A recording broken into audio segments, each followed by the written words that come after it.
Seja muito bem-vindo ao Planeta Campo Talks. Eu sou a Yael Bonfim e hoje a gente vai falar um pouquinho sobre clima, agricultura, pecuária, sobre as nossas contribuições nacionalmente determinadas que vão ser aí reestipuladas na COP30, que vem aí no Brasil. Vamos falar sobre G20, vamos falar sobre por que a pecuária pode ser considerada uma aliada no combate às questões climáticas. Então, se você quer entender um pouco mais sobre tudo isso, continua comigo, porque quem está aqui para explicar com detalhes esses assuntos todos para a gente é Daniel Vargas. Eu vou apresentar um pouquinho aqui sobre o currículo dele, que é muito bacana e vale a pena a gente ficar por dentro dessa pessoa super especializada que está aqui com a gente hoje no Planeta Campo Talks. Então, Daniel Vargas é doutor e mestre pela Universidade de Harvard, com passagens acadêmicas pela Suécia, Espanha, Alemanha e Inglaterra. Ele também exerceu distintas posições no governo federal, incluindo a de secretário de Desenvolvimento Sustentável e secretário de Ações Estratégicas da Secretaria de Assuntos Estratégicos da Presidência da República. Daniel também tem se dedicado nos últimos anos a compreender os desafios da transição verde nos trópicos e o papel dos produtores brasileiros nessa missão, e também é professor das Escolas de Economia e Direito da Fundação Getúlio Vargas, da FGV. Daniel, seja muito bem-vindo ao Planeta Campo Talks. Muito obrigado, Iá. É um prazer participar desse bate-papo aqui com você. Prazer é todo nosso de te receber. Já fazia muito tempo que a gente queria ter você aqui com a gente, né? Inclusive, ele já participou do Planeta Campo Entrevista numa outra oportunidade há algum tempo, mas esse assunto é um assunto super dinâmico, está mudando toda hora e vale a pena a gente trazer de novo esse assunto para atualizar todas essas questões para o nosso público. Então, eu quero começar falando sobre a lógica para o cálculo das emissões de carbono no mundo e por que é que o modelo atual ele acaba favorecendo a indústria do petróleo, Daniel? Essa é uma pergunta já não só importante, mas direta. E eu vou dar um passinho atrás, Iá, só para explicar o que está em jogo quando a gente fala dessa transição verde e desses critérios que organizam como os países devem agir. Então, o grande marco que orienta os esforços nacionais de descarbonização é o Acordo de Paris, que foi celebrado em 2015. E ele foi importante por uma série de razões. Uma delas é que ele trouxe o mundo inteiro para o mesmo barco. Todos nos comprometemos a nos esforçar, segundo as nossas perspectivas, para realizar a descarbonização das nossas atividades e assim garantir que a temperatura do planeta não supere um limite de segurança. Agora, como operacionalizar isso? Como garantir que os países saibam se estão avançando ou não? Como controlar um regime em que existem esforços diferentes, sistemas produtivos diferentes, regiões do mundo diferentes. Então se estabeleceu naquele momento um conjunto de parâmetros gerais que vão orientar como cada país deve agir para prestar contas dos seus esforços de descarbonização. Uma espécie de contabilidade ambiental planetária. A cada 2 anos, os países devem então realizar um inventário nacional de todas as suas atividades, observando, então, o que de emissões existe em cada uma das atividades produtivas, preenche essa base de dados e manda para a ONU, que vai deixar isso transparente para que todos possam examinar os esforços e os avanços de cada um. Agora, qual é o critério para a realização desse inventário? Um conjunto de metodologias, digamos assim, surgiram para estruturar esse processo. Entre os critérios dessa metodologia está uma discussão sobre quem é que vai ser, em última análise, responsável por aquela emissão daquela determinada atividade. Então, se criou um critério que organiza a alocação ou a atribuição das emissões, no caso do setor do petróleo, e se criou um outro critério para atribuir as emissões no caso da produção de alimentos. Então, vou dar um exemplo. Imagine um país, vamos dizer a Noruega, que extraia o petróleo do chão. Esse petróleo é depois vendido para um segundo país, vamos dizer a Holanda, que vai processar o petróleo em combustível e vai vender para um terceiro, a Itália. A Itália consome o petróleo no seu transporte público.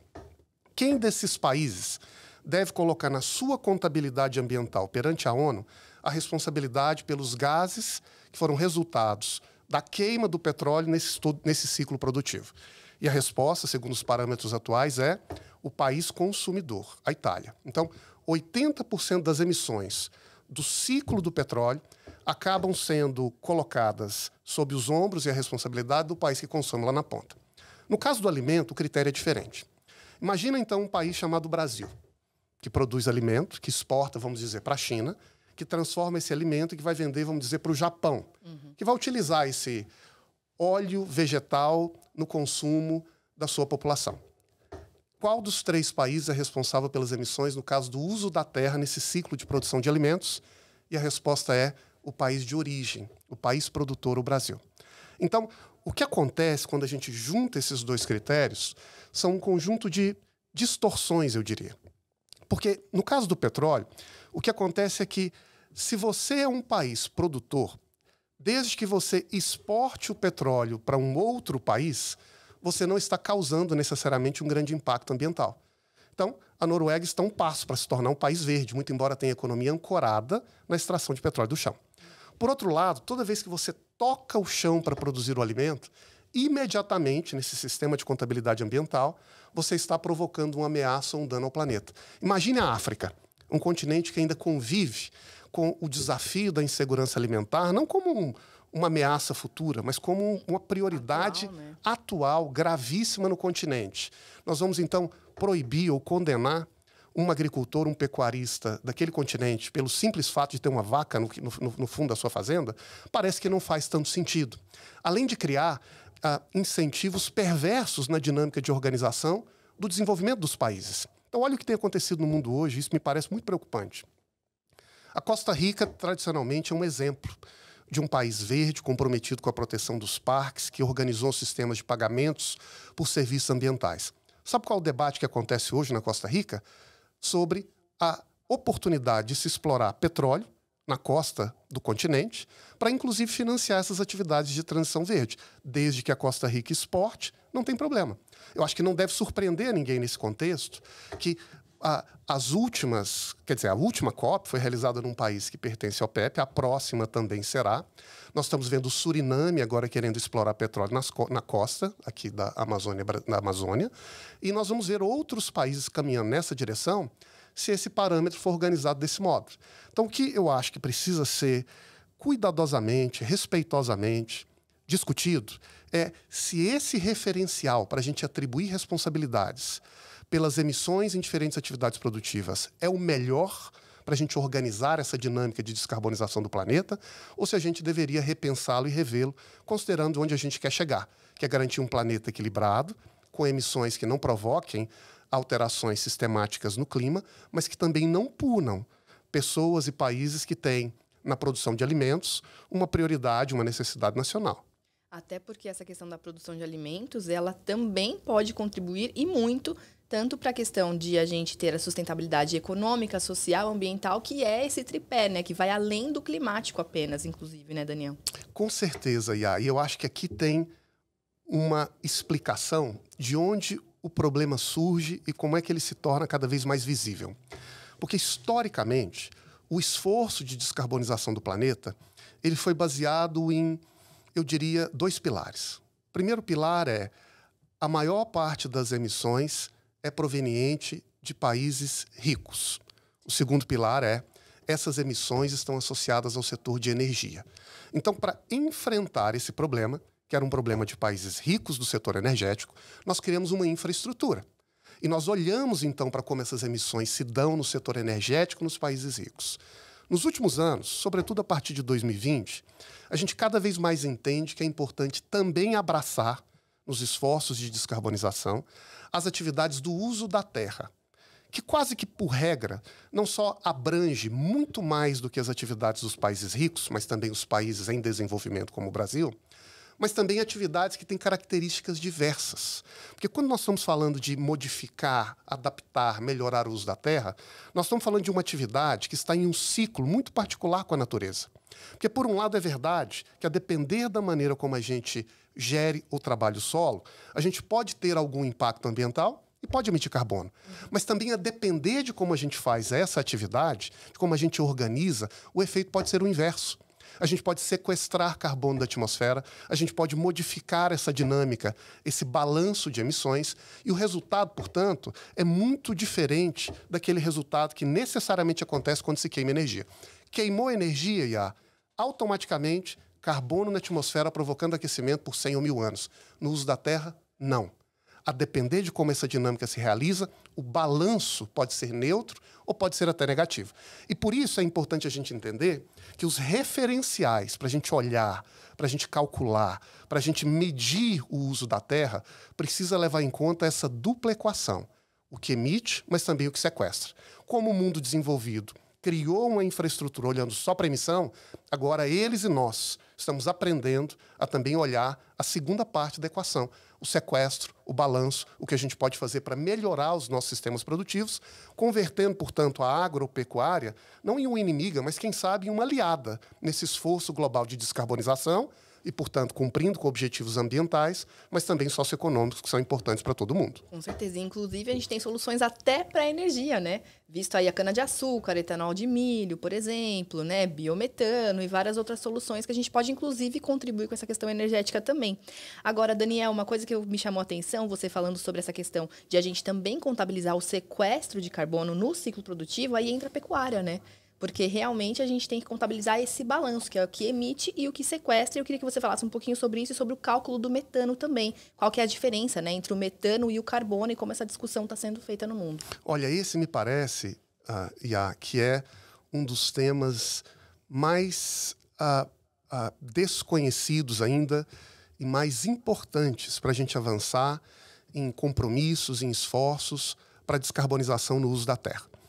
Ao longo dos últimos anos, nós percebemos que o mundo passou a se preocupar cada vez mais com a necessidade de buscar atalhos para resolver o problema climático. Nós sabemos que a janela de tempo para a gente reduzir emissões está se fechando e os esforços que foram empreendidos nos últimos anos não foram suficientes. E um desses atalhos que emergiu como uma prioridade foi o ataque ao metano e às suas fontes produtivas. Então, alguns estudos foram divulgados sinalizando que em torno de 40% a 50% das emissões de metano são provenientes do uso da terra. Em particular, da pecuária, respondendo por 80% dessas emissões. Logo, se metano é uma prioridade e se a pecuária é uma fonte prioritária de emissão de metano, para a gente resolver o problema do clima, vamos atacar a pecuária. E isso se criou, então, no imaginário popular, no debate público, uma espécie de guerra contra o boi.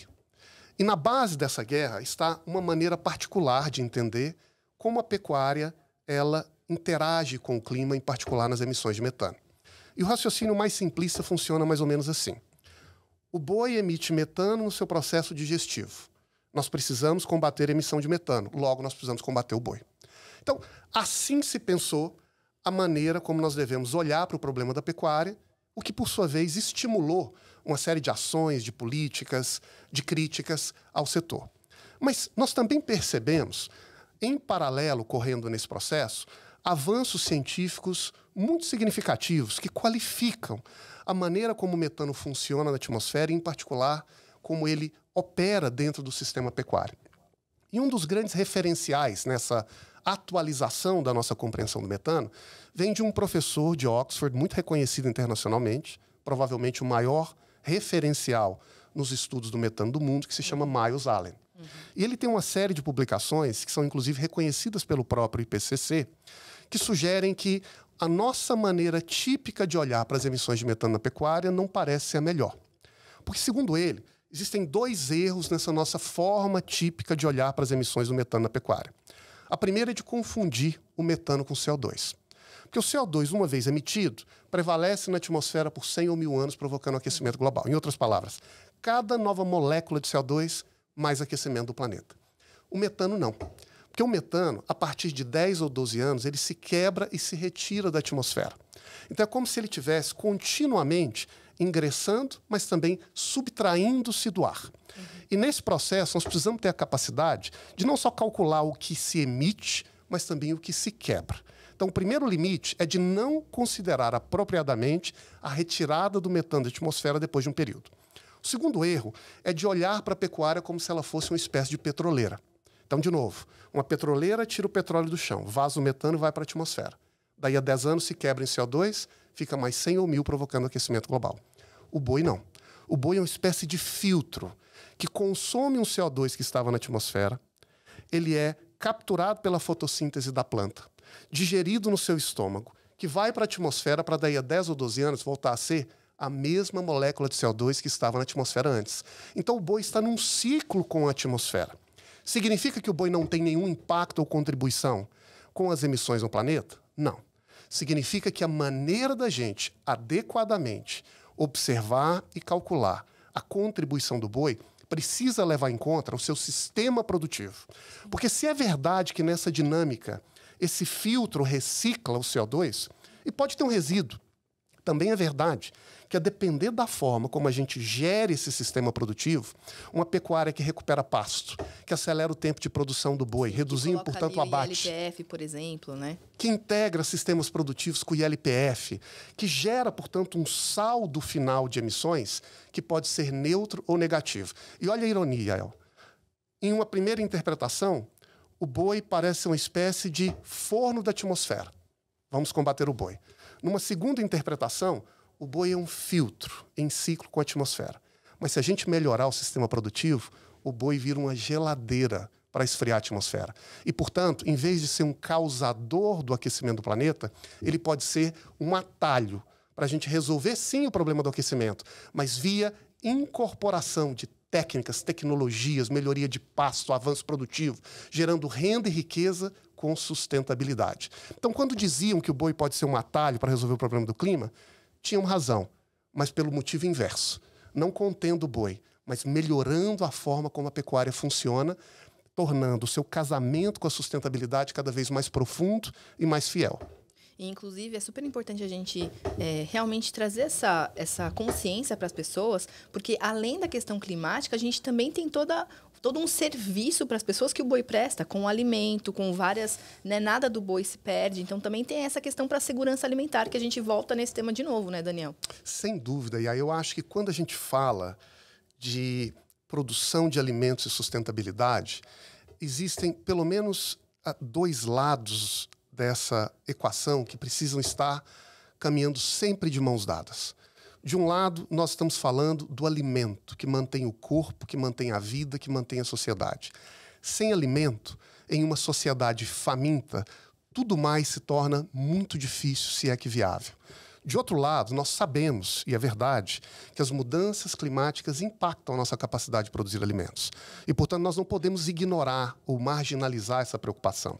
Mas o erro que nós precisamos evitar é de olhar para o desafio ambiental e interpretá-lo ou convertê-lo em uma espécie de polícia antialimentar, em uma espécie de caçada ao boi, de caçada ao agricultor, de criminalização da atividade produtiva no campo. Eu acho que esse excesso ou esse erro é o que mais ameaça o avanço da agenda ambiental em países em desenvolvimento como o nosso. Com certeza. E é, inclusive, que eu queria já aproveitar esse gancho para a gente falar um pouquinho sobre o que está acontecendo na Europa, que é um pouco disso que você está trazendo, né? A gente viu aí o Macron sofrendo recentemente uma grande derrota.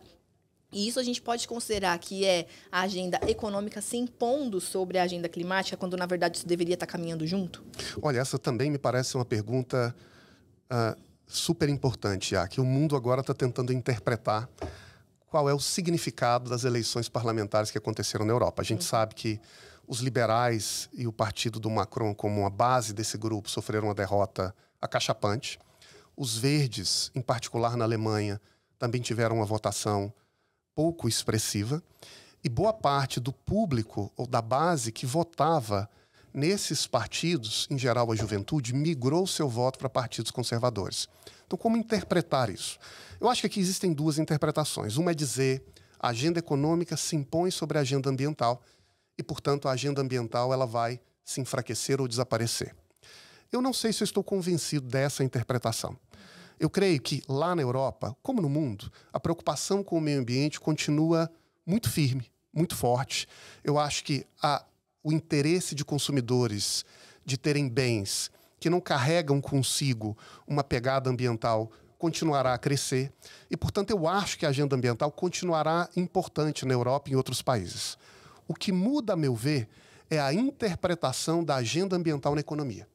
Então, o que me parece que foi agora derrotado foi uma visão policial da agenda ambiental, que entende que o caminho para a transição verde passa por um conjunto de regulações restritivas, que transferem custos para a ponta, esperando que lá na ponta essa solução venha. Olha onde isso é problemático, Iá. Imagina um produtor lá na Europa, para usar o caso que a gente está discutindo. Então, ele está ali no seu momento de realizar o preparo do solo para plantar. Ele precisa de semente. Essa semente é produzida por um conjunto de instituições científicas e vendido por um conjunto de empresas. Ele precisa de fertilizantes, que também serão fornecidos por empresas. Ele precisa preparar o solo e, para isso, ele precisa de máquinas, que são fornecidas também por algumas organizações industriais. E todos os insumos e elementos da produção vêm de fora. O seu papel é de realizar uma espécie de máquina de montagem, que exige inteligência, que exige capacidade técnica para organizar esses recursos de uma forma produtiva. O que a legislação tem feito na Europa ao longo dos últimos anos é dizer: eu vou focar a minha atenção em pressionar esse sujeito lá na ponta, criando para ele um conjunto de restrições, de exigências de demonstração, de taxas que vão tornar cada vez mais difícil a sua atividade de produção. E ele reage dizendo: olha, mas eu não crio os insumos. Não foi eu que construí ou que desenvolvi a semente que eu uso. Se você não gosta dos fertilizantes e quer o melhor, então invista em inovações tecnológicas para produzir algo melhor. As máquinas eu compro no mercado. Então, qual é o problema? O problema é a gente olhar para a agenda ambiental sob um viés restritivo e buscar nesse produtor uma espécie de atalho para resolver o problema, ignorando que existe um meio de campo de tecnologias, de insumos, de elementos que precisam ser avançados, inovados, e isso não surgirá ou cairá do céu. Não basta uma lei dizer faça para ter uma inovação de semente, a criação de uma nova tecnologia, uma máquina mais capaz de automatizar e facilitar o processo de produção. Isso exige uma política ambiental que olhe para a inovação como centro do avanço e da transição verde. E nesse aspecto, no aspecto da inovação, do crescimento, da produtividade, o meio ambiente pode e deve ser um aliado da nova economia. Então, o que eu acho que entrou em xeque na Europa agora, em que a votação expressiva para o Parlamento Europeu deixa claro, é um não a um ambientalismo restritivo, que pune lá na ponta e criminaliza a produção, gerando inflação de alimentos, inflação energética e restrição de oportunidades. O que deve, a meu ver, entrar em cena cada vez mais é um ambientalismo construtivo, criativo, que fomenta inovações, tecnologias, novas técnicas e que, portanto, abraça a produção como um espaço a partir do qual nós podemos avançar, gerando alimento, gerando fontes energéticas mais sustentáveis, melhorando a nossa relação com o meio ambiente, mas sem criar um impacto social tão grave como muitas vezes aconteceu na Europa nos últimos anos. E a gente pode dizer que esse é o objetivo do mercado de carbono, certo, Daniel? Exato, Iá. Eu acho que o mercado de carbono é um típico exemplo de como nós podemos olhar para o meio ambiente de uma maneira otimista ou positiva. Não é? Se ele for regulamentado para servir como uma espécie de IBAMA 2, que vai restringir a produção, que vai cobrar o produtor, que vai fazer com que ele seja uma espécie de agente perigoso, que precisa ser controlado, fiscalizado 100% do tempo, eu acho que nós não iremos muito longe. Mas se o mercado de carbono for uma forma de converter o verde em valor, de capitalizar os nossos ativos, as nossas reservas ambientais, o nosso manancial de técnicas sustentáveis, em um capital que pode financiar mais avanço produtivo com mais sustentabilidade, aqui eu acho que a gente tem um segredo do sucesso.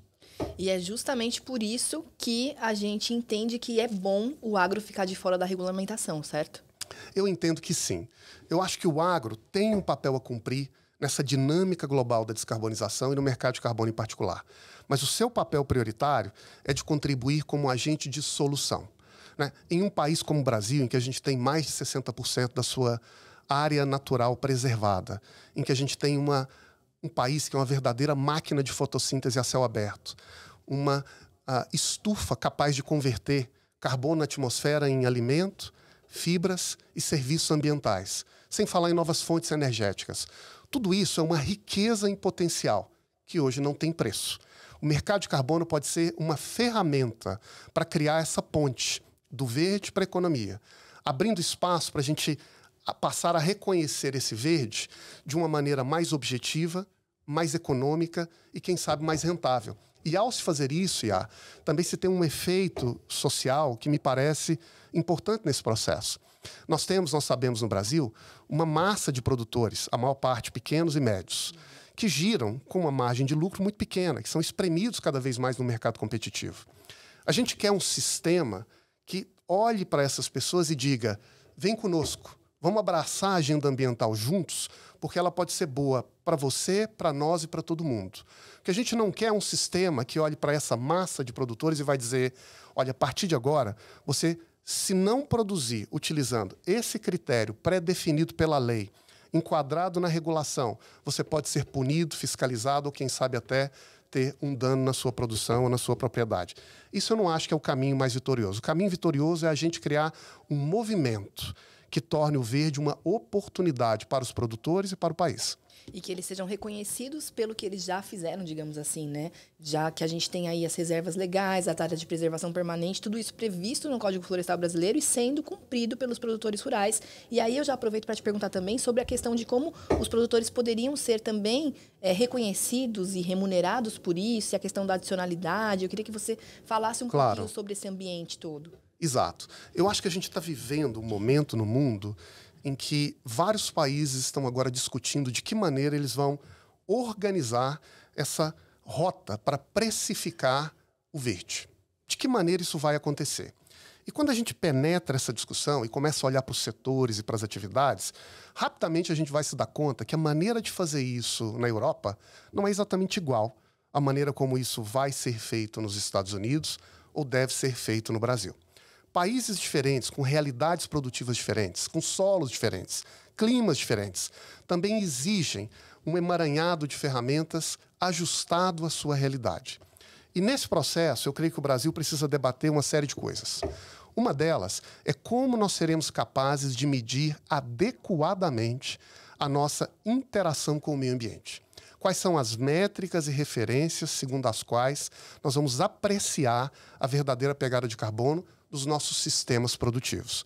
Considerando que nós temos aqui uma série de particularidades, o fato de integrar sistemas, o fato de ter biomas variados, o fato de nós termos médias produtivas diferentes. Produzir pecuária no Nordeste não é igual no Sudeste, que não é igual no Sul. Essa variação precisa ser cuidadosamente percebida e precisa ser cautelosamente medida. O segundo é qual é a linha de base desse processo. Em outras palavras, a partir de quando a gente começa a calcular o impacto ambiental ou o impacto positivo que uma atividade tem sobre o campo. E aqui não existe uma regra sacramentada na ciência no mundo. Existem parâmetros que são criados a partir de prioridades nacionais para se definir a partir de quando nós vamos calcular essa pegada de emissões, esse impacto ambiental. O erro histórico, a meu ver, nesse debate internacional, é de olhar para tudo que nós brasileiros fizemos no passado e dizer isso não vale. O seu passado não conta, só conta a partir de agora.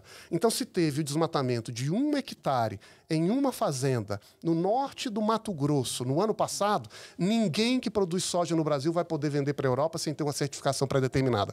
Isso é ignorar uma história, ignorar uma realidade, ignorar uma massa de bons resultados para olhar para uma exceção como se fosse a regra. E o que garante que a gente não caia nesse erro é ter uma linha de base cuidadosa e ter também uma maneira de olhar para o todo que nos permita olhar para as nossas virtudes e não só para as nossas exceções.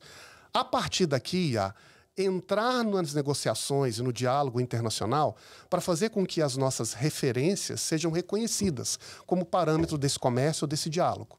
Porque, do contrário, o que costuma acontecer, e é isso que nós temos visto, é que os países que saem na frente estabelecem o seu critério de referência, depois chegam com a nota pronta para dizer é isso que você vai ter que cumprir. E a nossa história tem sido de reagir, criticar ou nos adaptar, mas nunca de sair na frente e dizer nós vamos participar desse jogo com as nossas virtudes, mas também com alguns dos nossos defeitos, nessas condições, com esses critérios. E o nosso objetivo é este. E nós seremos sustentáveis, mas precisamos ser percebidos com base nessa realidade e não com base numa miragem criada lá fora que chega aqui sem ninguém questionar ou discutir. E aí, como que a gente está avançando nessa questão de criar os nossos parâmetros, de sair na frente, de a gente ter a nossa agricultura com as nossas métricas tropicais reconhecidas? Eu acho que aqui nós precisamos interpretar esse ponto de 2 modos complementares. Por um lado, nós temos um legado. Então, se formos comparar, né, os avanços nas mensurações brasileiras com o que acontece, por exemplo, nos países vizinhos, nós estamos muito mais avançados. Nós temos aqui uma história com cientistas qualificados que têm trabalhado para construir essas bases de cálculo e adaptando, inclusive, algumas dessas referências globais que foram construídas no passado. Por outro lado, nós sabemos que isso é uma corrida. É uma corrida, uma verdadeira maratona, em que nós estamos ainda nos primeiros quilômetros. E nós precisamos avançar muito na qualificação desses referenciais, para ajustá-los à diversidade do território, para reconhecer os sistemas produtivos, para incorporar nas nossas bases de cálculos os sequestros dos nossos sistemas produtivos que não é calculado lá fora, e eles não têm tanto interesse em olhar para isso, mas que são fundamentais para a gente caracterizar rigorosa e objetivamente a nossa qualidade produtiva. Então, eu acho que existem aqui alguns avanços que precisam ser reconhecidos, mas existe uma verdadeira corrida de obstáculos. E nesse jogo, Iá, muitas vezes quem sai na frente cria o roteiro. E esse roteiro rapidamente se globaliza. E em países como o Brasil, em que a gente é muito influenciado por essa ciência, esses referenciais que chegam de fora, isso aterriza aqui com uma velocidade, gruda no solo, entra na cabeça das pessoas e depois é um martírio para a gente adaptar, mostrar exceções, explicar que a nossa realidade é diferente. Então, o que eu penso é que seria talvez mais promissor, mais interessante para o Brasil, abraçar esse desafio do que a gente tem convencionalmente chamado de tropicalizar os parâmetros como uma prioridade nacional. Fazer um imenso esforço científico, tecnológico, mas também produtivo, para ajustar esses critérios à nossa realidade com o máximo de rigor e detalhe possível, para que a gente possa apresentar isso lá fora como uma referência de vanguarda e de fronteira. E se isso vale para o Brasil, que tem essas características produtivas, com muito mais razão, ou com muito mais chance, isso também valerá para outras realidades produtivas análogas à nossa.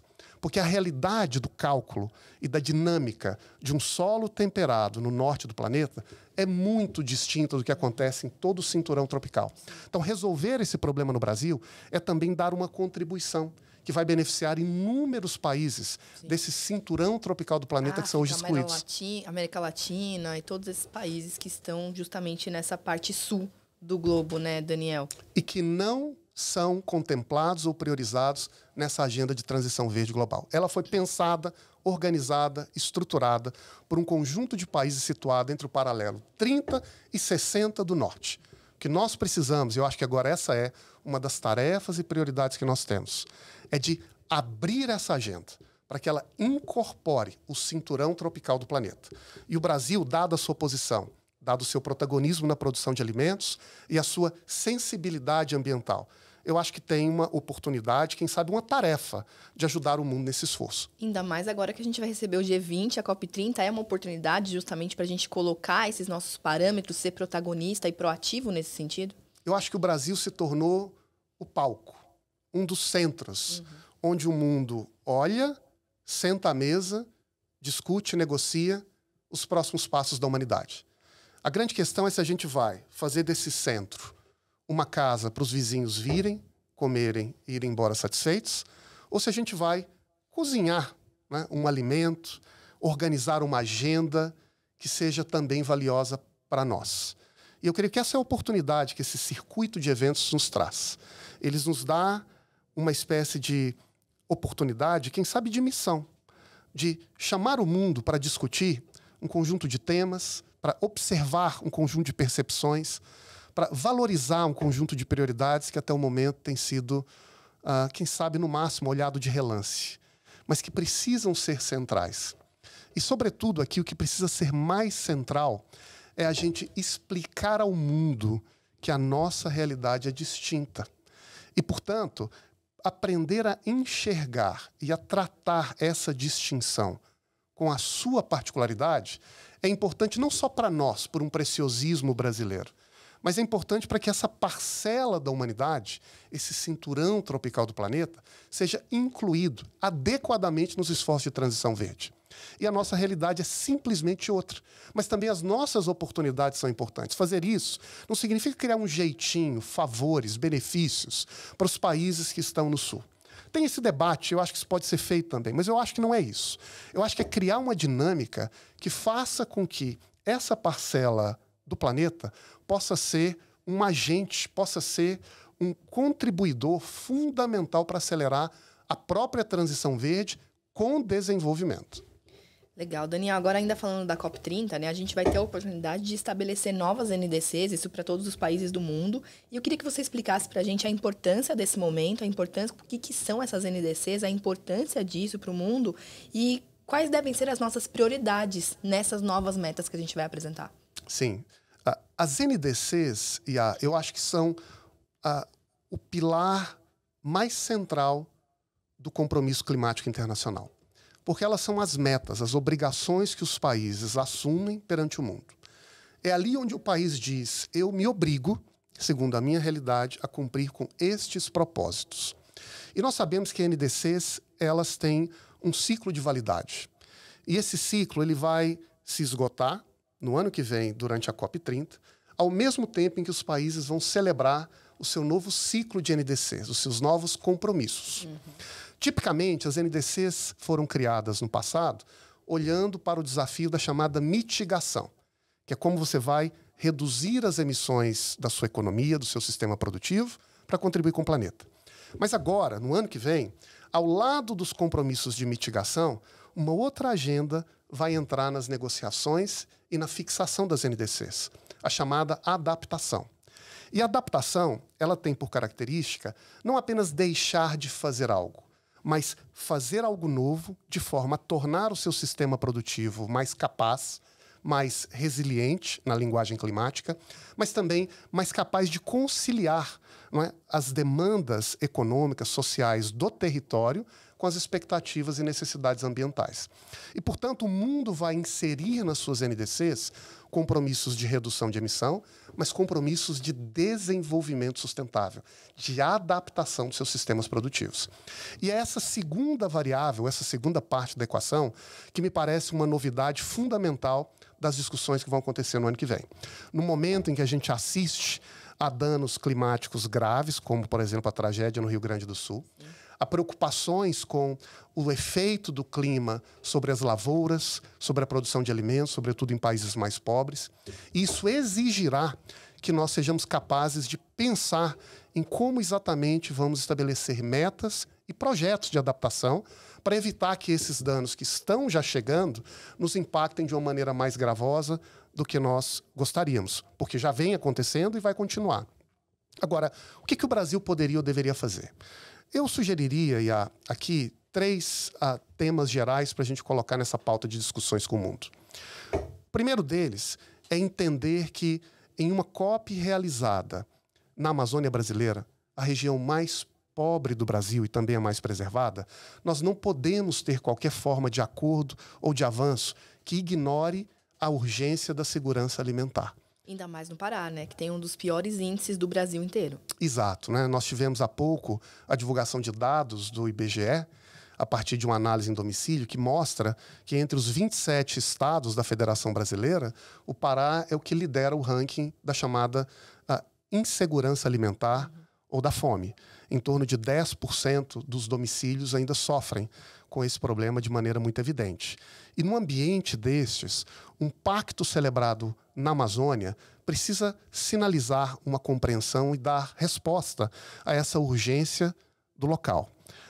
Segundo, nós precisamos entender a COP como um espaço para a gente discutir, sim, os esforços de combater as mudanças climáticas, mas em uma parte do mundo que tem no desenvolvimento uma necessidade imperiosa. Então, nós não podemos só debater o que nós não vamos fazer. Nós precisamos debater o que nós vamos fazer para criar uma infraestrutura de desenvolvimento para a Amazônia e para o mundo tropical. E terceiro, e eu volto sempre a esse tema, fazer isso em uma agenda diplomática internacional é um esforço ao mesmo tempo científico, mas também político. E nós precisamos ter a capacidade de chamar o mundo à responsabilidade para estabelecer parâmetros, e aqui entram métricas, metodologias, critérios, que organizem essa dinâmica de transição no mundo a partir da realidade do cinturão dos trópicos. Nós não podemos simplesmente debater as urgências climáticas, os desafios globais, como se fôssemos um conjunto de noruegueses num café de Oslo. Nós estamos pisando na realidade brasileira, olhando e respirando o ar e a realidade do sofrimento, das urgências de uma região pobre, e isso precisa ser parte da percepção, do diálogo, da ciência e da diplomacia que resultará de lá. Perfeito. Daniel, muito obrigada pela sua participação aqui com a gente. Foi um prazer conversar com você, entender melhor sobre essa dinâmica toda do clima no mundo, né? Como que realmente as emissões tropicais são completamente diferentes do que a gente vê no mundo temperado e como é que a gente pode ser protagonista realmente para a gente conseguir trazer essa pauta ambiental junto com a pauta do desenvolvimento. Então, muito obrigada pela sua participação mais uma vez. Eu que agradeço, Yá. Sempre um prazer conversar com você e estar presente aqui. O prazer é todo nosso. Bom, vou ficando por aqui então com o Planeta Campo Talks de hoje. Tenho certeza que foi muito útil, muito bacana para todo mundo que está assistindo a gente. E eu vejo você na próxima oportunidade. Até lá. Tchau, tchau.